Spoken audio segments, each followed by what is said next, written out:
Bibigyan kita ng isang sitwasyon na hindi mo maiiwasan at pwede mo ring iwasan.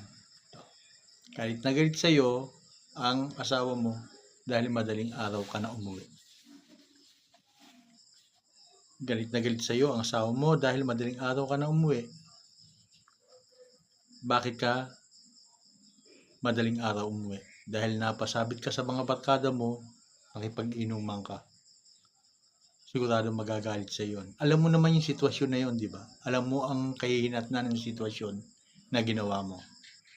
Dahil nga katwiran mo, nakakahiya sa tropa ko, kailangan sumama sa kanila. Pwede mo naman silang pakisamahan para hindi magalit sa iyo ang asawa mo. Pwede, kung nagiinuman man kayo, pwede kang tumagay ng kaunti lang bago umuwi ka na. Yun ay isa na rin pakisama. Alam mo kung bakit nangyayari nagagalit sa iyo ang asawa mo, sa kagagawan mo rin.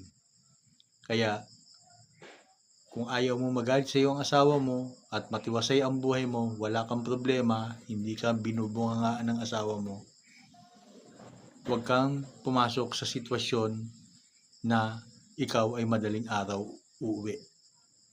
Para hindi ka mapagalitan o masermonan ng asawa mo, lalo na kung ang asawa mo ay bungangera, huwag kang pumasok sa sitwasyon na sasama ka sa mga barkada mo hanggang madaling araw. Kung maaari mo silang iwasan at hindi naman yun ang